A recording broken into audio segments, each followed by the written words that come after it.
Hai, perkenalkan nama saya Yosia Bella dari 6MC dengan NPM 222410056. Saya akan menjelaskan perencanaan bisnis atau business plan, yaitu produk nasi cup instan dengan merek Rice Go.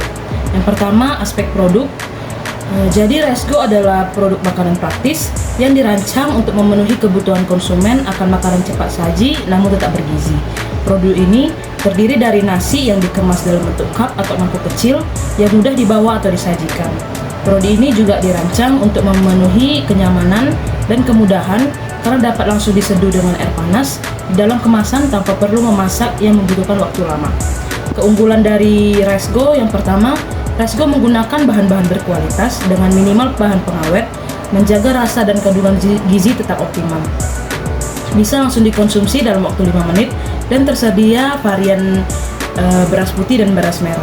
Karena kemudahan Rice Go untuk membuatnya, yaitu hanya tinggal diseduh, maka produk ini cocok untuk bencana, hiking, anak kos, dan orang-orang sibuk seperti pekerja kantoran.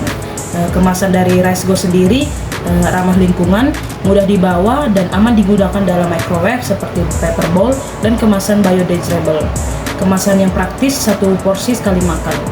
Yang kedua, saya akan menjelaskan aspek pemasarnya. Segmentasi pasar dari Rice Go. Rice Go menargetkan konsumen yang membutuhkan makanan praktis dan cepat saji seperti pekerja kantoran, mahasiswa, pendaki gunung, dan korban bencana alam. Strategi promosinya menggunakan media sosial seperti Instagram, TikTok, dan Marketplace untuk menjangkau konsumen muda yang aktif dan melakukan penjualan langsung. Juga bisa bekerja sama dengan food blogger atau influencer petualang dan pendaki. Saluran distribusi Rice Go dijual secara online atau e-commerce dan offline di minimarket, toko outdoor, atau vending machine di area publik. Yang selanjutnya ada harga kompetitif dan terjangkau sesuai dengan target pasar dengan sistem bundling untuk menarik pembelian lebih banyak, yaitu Rp8.000 per porsi. Analisis biaya produksi rice cup tanpa lauk bisa kita lihat di sini.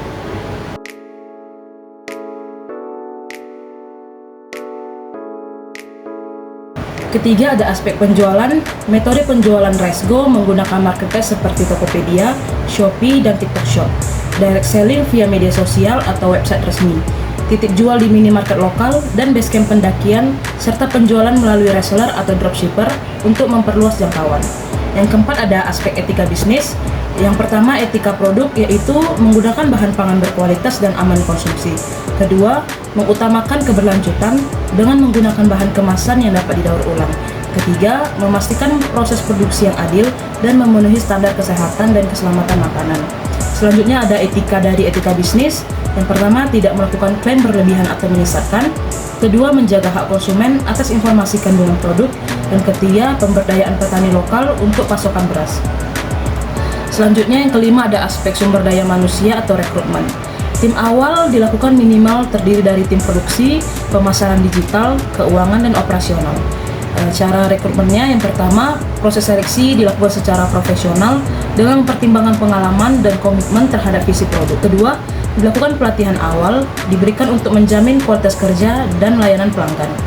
Adapun langkah-langkah proses rekrutmen SDM Rice Go, yang pertama, perencanaan kebutuhan SDM, yaitu dengan cara tentukan posisi yang dibutuhkan, misalnya produksi itu bagian memasak dan mengemasi nasi cup, admin atau keuangan sales online, atau marketing digital kurir dan distribusi. Buat job description dan kualifikasi minimum seperti usia, pendidikan, dan pengalaman. Kedua, sumber rekrutmen. Gunakan platform murah dan efisien seperti WhatsApp grup lokal, Instagram Story, atau akun bisnis Rice Go job portal gratis seperti Jobstreet atau Google Form. Rekomendasi dari kenalan atau karyawan lain. Yang ketiga, ada seleksi awal, yaitu lihat CV atau form pendaftaran, perhatikan pengalaman dan kesesuaian jadwal. Hubungi calon yang lolos via WhatsApp atau telepon untuk konfirmasi minat dan ketersediaan. Selanjutnya dilakukan wawancara singkat dan efisien, kurang lebih 15-20 menit. Pertanyaan umumnya, yang pertama ada apakah mereka siap kerja shift. Yang kedua, pernah kerja di dapur atau produksi. Yang ketiga, bagaimana komitmen terhadap kebersihan dan waktu. Dan yang terakhir, siap nggak kontrak dalam 3 atau sampai 6 bulan. Dan keenam, ada seleksi akhir atau penawaran kerja. Umumkan kandidat terpilih, tawarkan gaji, durasi kerja atau kontrak 3 sampai 6 bulan, dan jam kerjanya bagaimana. Selanjutnya, tanda tangan surat perjanjian kerja. Yang ketujuh ada onboarding dan pelatihan sekilas. Berikan pelatihan tentang prosedur produksi Resgo, SOP kebersihan dan sanitasi makanan, etika kerja dan komunikasi, dan sediakan buku panduan kerja. Keenam ada aspek hukum. Badan usaha yang bisa dipilih oleh Resgo sebaiknya berbentuk PT atau perseroan terbatas karena lebih aman, fleksibel, profesional, dan punya potensi besar untuk berkembang. Dari legalitasnya, produk harus terdaftar di BPOM atau Dinas Kesehatan setempat, dan juga usaha harus memiliki izin usaha seperti NIB, nomor induk berusaha, dan izin edar pangan.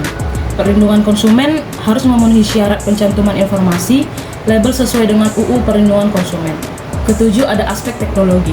Teknologi produksi yang digunakan Resgo yaitu menggunakan mesin otomatis atau semi otomatis untuk proses pengemasan dan pemasakan bahan.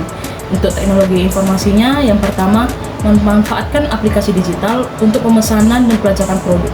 Yang kedua, gunakan teknologi pembayaran online. Sekian dari pemaparan bisnis plan saya mengenai produk nasi cup instan dengan merek Resgo. Terima kasih.